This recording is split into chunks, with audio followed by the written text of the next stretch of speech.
Hey, everybody out there, welcome back to 91.8 The Fan. It is I, your favorite holiday-themed person, the DJ Christmas, and I have with me a very special guest. Would you like to introduce yourself to everybody out there? Hi, everyone. This is Michelle Ann Dunphy. Awesome. Michelle Ann Dunphy, a very awesome person with a very cool name. I like your name. Thank you. Thank you. I get a lot of compliments on it now that the show Modern Family is on the air. People are like, oh, Dunphy, like Modern Family. I'm like, yeah, like Me, that. who am I? I'm just Chris Smith. Yeah. There Uh, but there's a voice actor out there named Chris Smith, so it's not all bad. you go. But speaking of voice actors, you are in fact a voice actor, last I I heard. I am. And how exactly did you get started being one of these magical voice acting people?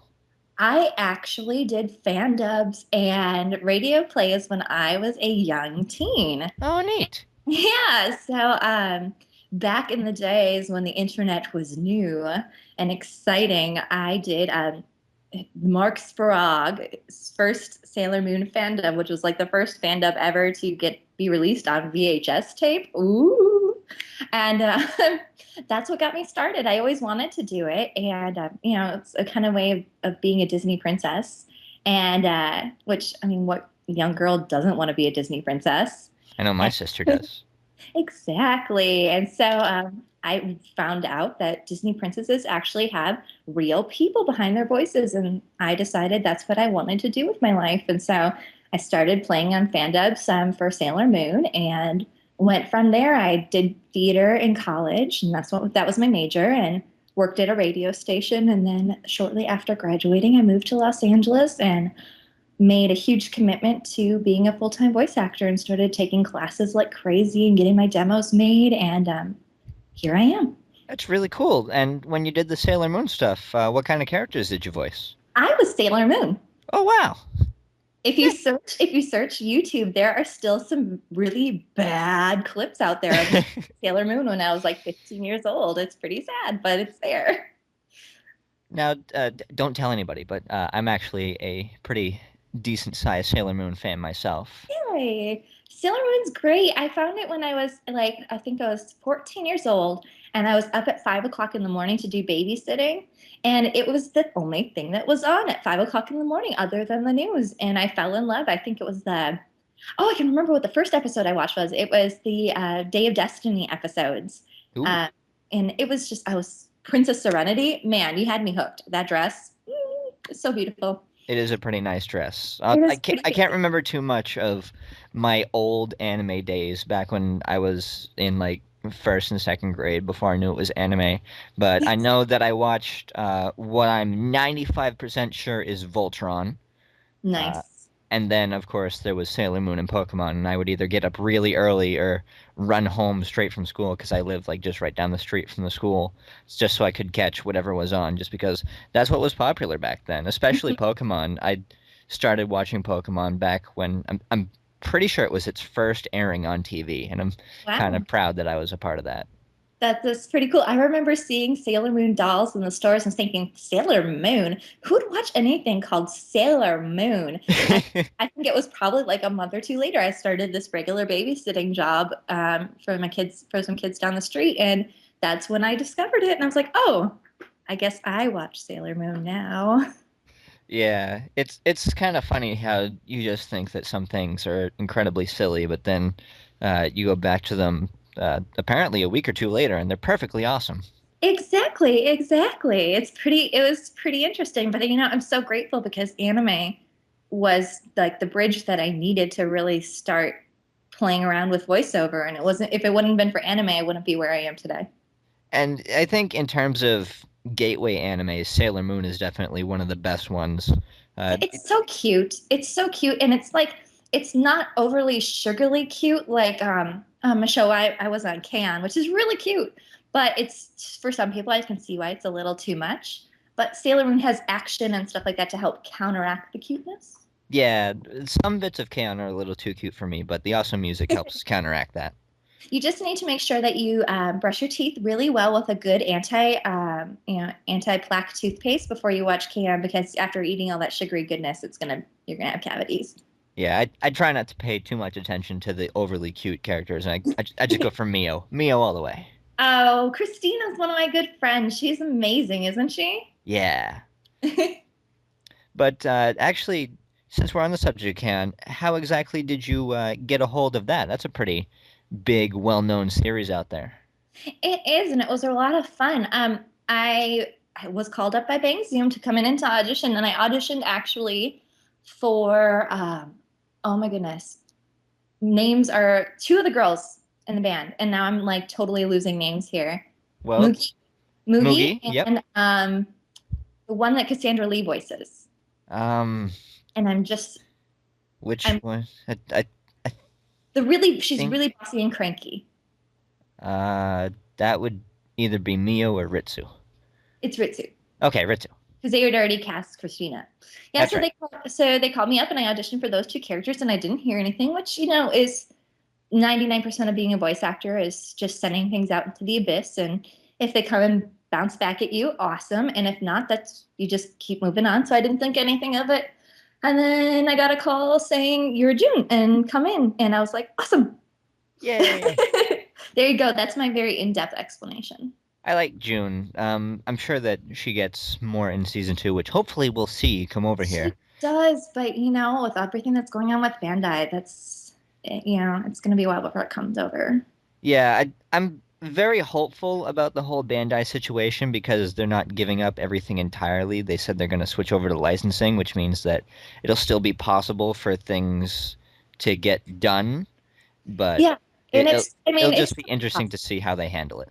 I hope it comes over, and I'd be surprised honestly if it doesn't. I just a series that I was in a long time ago, Familiar of Zero, the season two just got licensed over here, and I mean that show's very small and like has a great fan following, but it's not K-On!. And if that season two can get picked up over here, K-On! Definitely should. Wait, really? Season 2 of Familiar Zero got picked up? I had heard that that had been By left to the winds. That's awesome. say Sentai Filmworks. Oh, Sentai's good about picking stuff. I know that their third and I think they've called it the final season is airing in Japan right now. Familiar Zero F. Mm-hmm. Mm-hmm. Well, actually, found out because there's this really avid fan that let me know. So I was really excited that it's coming over here, and I hope that I get to participate in it because it was really fun. Yeah, I'll have to go and check out the first season now. I've been debating it's a few things like that have had their first season picked up and then they kind of got left to the winds just because they didn't sell well enough. It was Familiar of Zero, uh, Magical Lyrical Nanaha had that happen to it too, which is another Nanoha, series that I did. Yeah.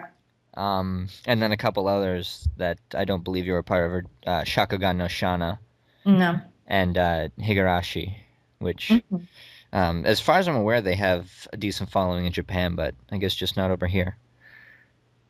Yeah, and I think part of the problem too, which I mean, I was grateful for because it gave me a good start. But they used a lot of new voice actors in Familiar of Zero and Nanoha, that were new at the time.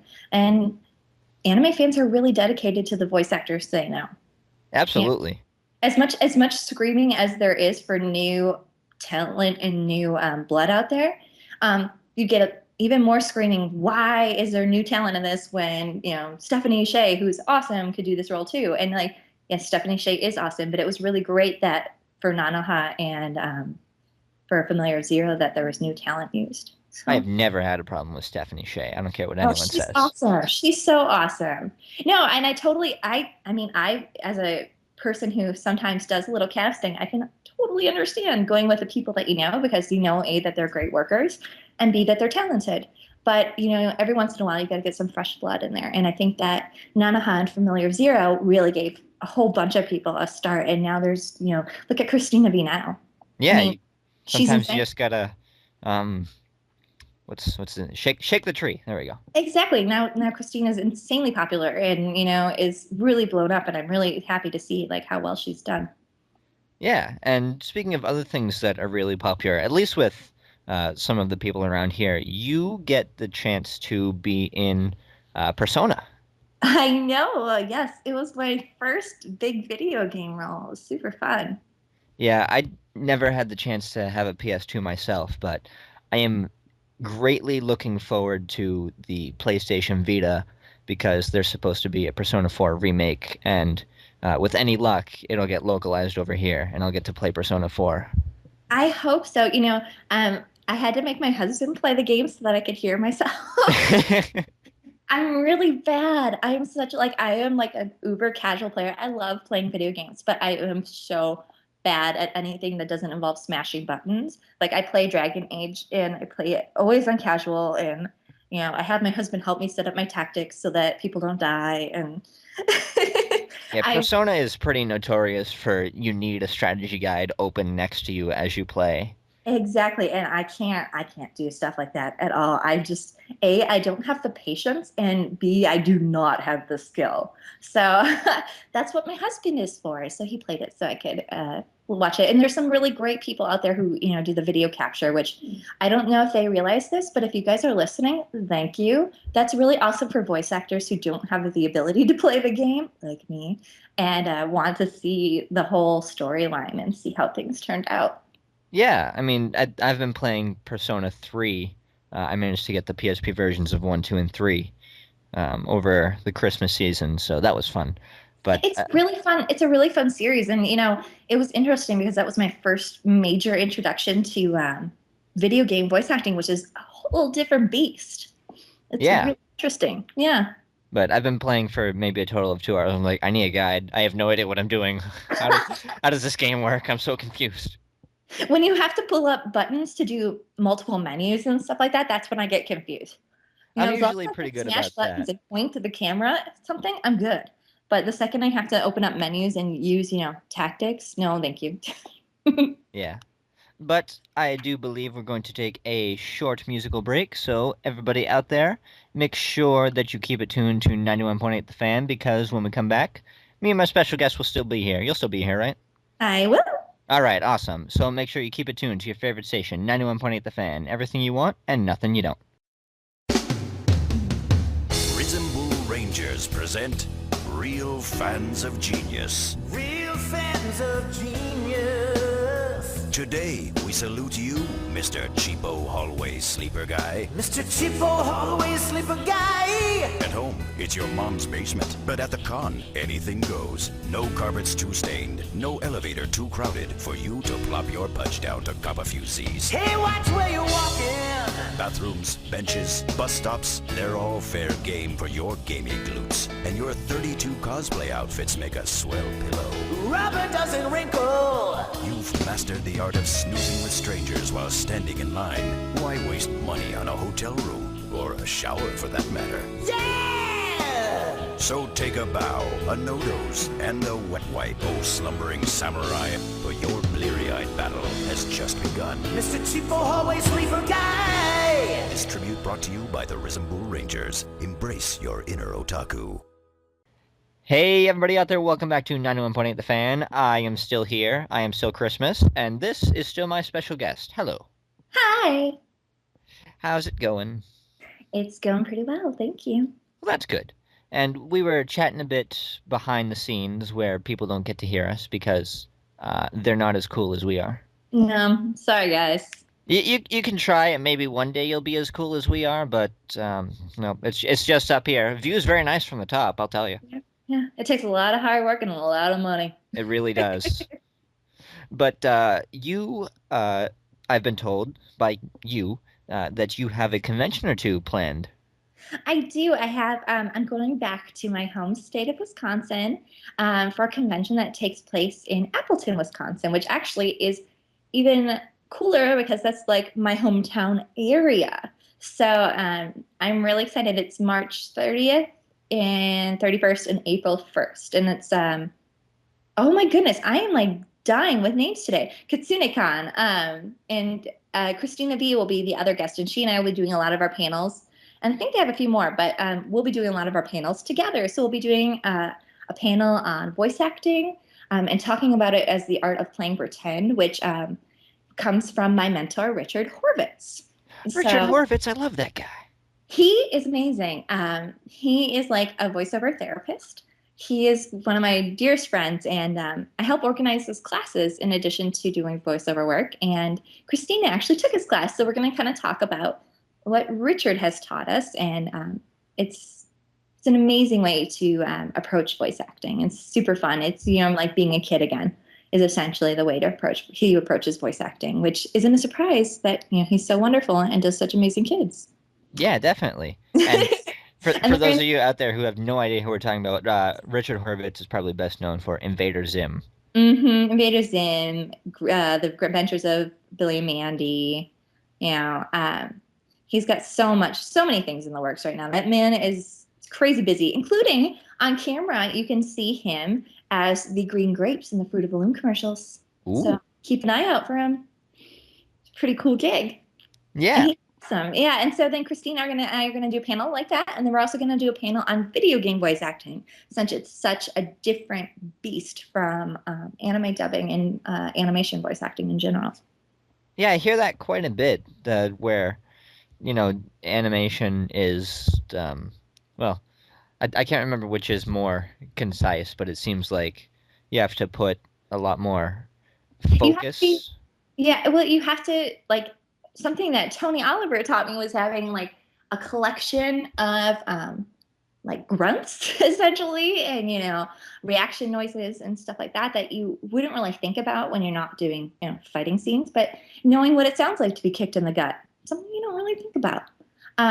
In addition to with anime, you hear and see the clip, then you record the clip to the timing of the mouth flaps. With video games, a lot of times it's free and open, so that's nice.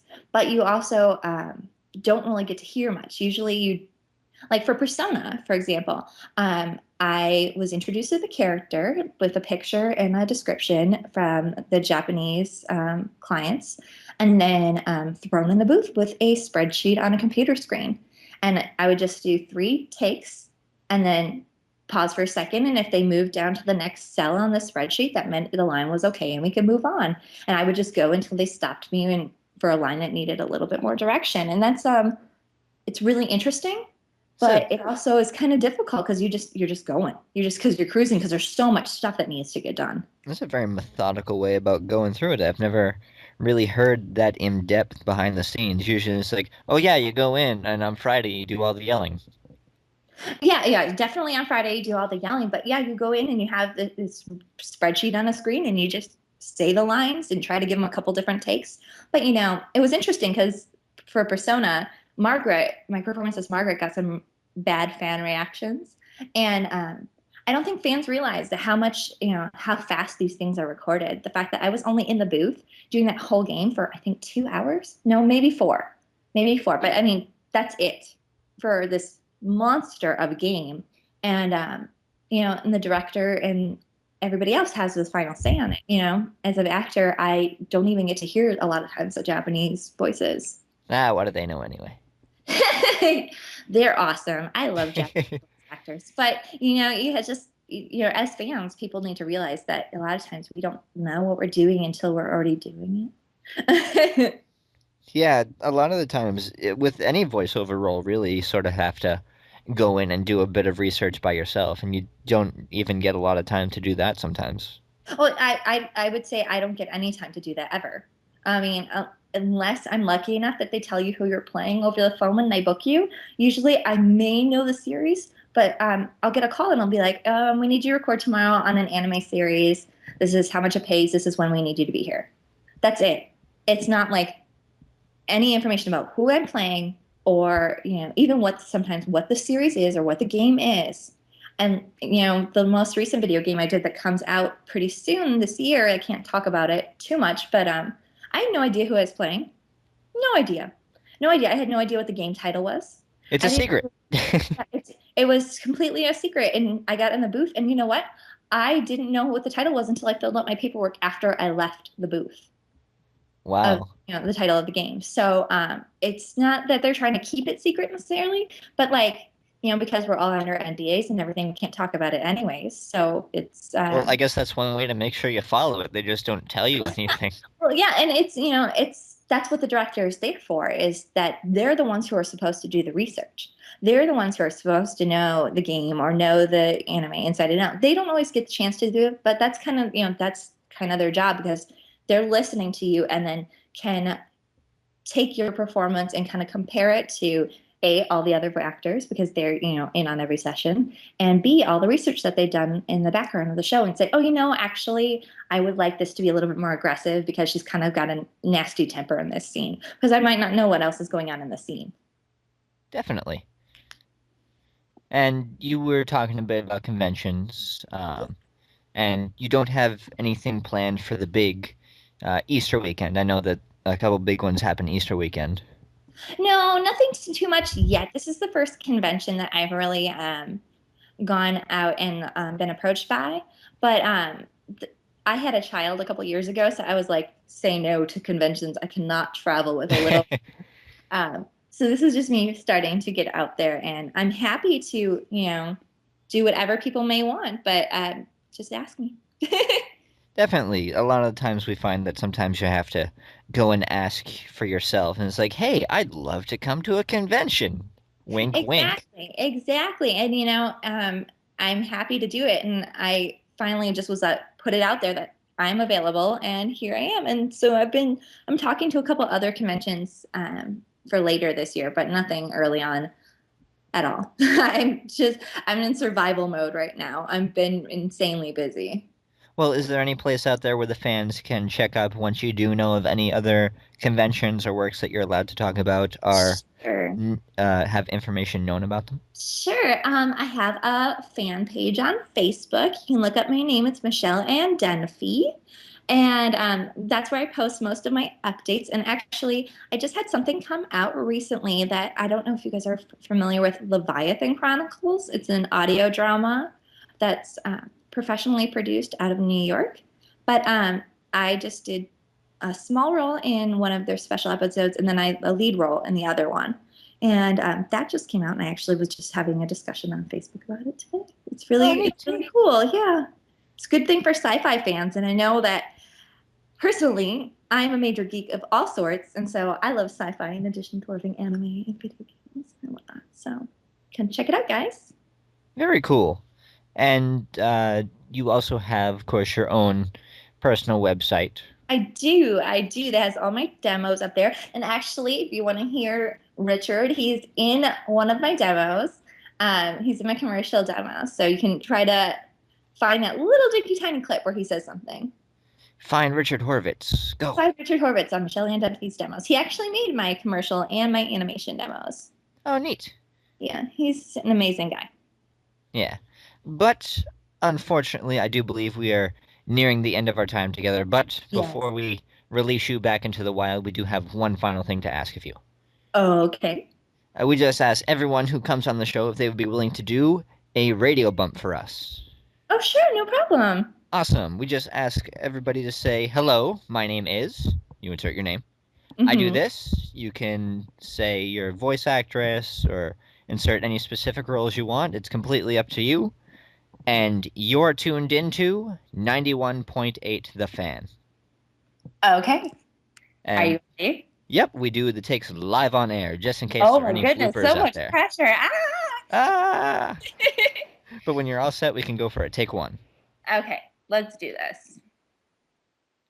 Hi, I'm Michelle Ann Dunphy. I'm a voice actress for anime and video games, and you're tuned in to 98.1 The Fan. Ah, so close, but it's 91.8 The Fan. Oh my goodness. What did I said 98.1, didn't I? Yeah, it happens to everyone. It's our most dyslexia, sorry. It is. It's our most common blooper. Okay, so you want me to do another one? Yep, if you're all set, we can go for take number 2. Okay. Hi, I'm Michelle Ann Dunphy. I'm a voice actress for anime and video games, and you're listening to 98.1 The Fan. And I did it again. Oh my God. Seriously, guys, I even pulled up the website so I could look at it, and I looked at it and said 98.1 The Fan. Oh my goodness. Well, it happens sometimes. And I'm being completely honest when I say that you are certainly not the first, and I'm sure you won't be the last. Well, I'm good. I'm glad I'm in good company. Exactly. But as they say, the third time is the charm. All right, here we go. Hi, I'm Michelle Ann Dunphy. I'm a voice actress for anime and video games, and you're listening to 91.8 The Fan. All right, there we go. Yeah. All right. But for anybody else out there, if you missed any part of this interview, shame on you. It was a lot of fun. Thank you for coming on the show. Thank you for having me. I had a great time. But don't fret, it will be up on our website in the next couple days, so make sure you keep your eyes peeled and your ears tuned to 91.8 The Fan. Everything you want and nothing you don't.